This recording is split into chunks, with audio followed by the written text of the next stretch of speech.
Hey guys, and welcome back to this channel. In this video I'll be showing you guys how you can take pictures in the Lady Gaga photo booth on Dress to Impress. So first you're going to teleport to the Lady Gaga meet and greet, and you're just going to go to the photo booth and press enter. Then you're just going to wait for this to pop up and you're going to select start. Then there's a bunch of poses that you can choose from. I'll do this one first. Oh my gosh, I think I didn't do it quick enough. And then there's this, and then there's this one. Just like a bunch of them. Oops. Oh, I did the same pose.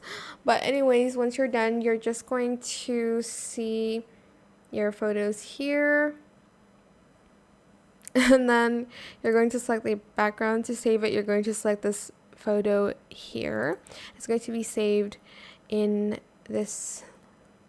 your captures essentially. So yeah, that is pretty much it really. I hope it was helpful for you guys. Don't forget to like, comment, share, and also subscribe to this channel if you haven't done that already. If you have any more questions about this video, just leave it in the comment section down below. I'll try my best to answer them all for you guys. And if you found this video helpful, please click the thanks button as well. That is it for this video. Thank you so much for watching. Bye.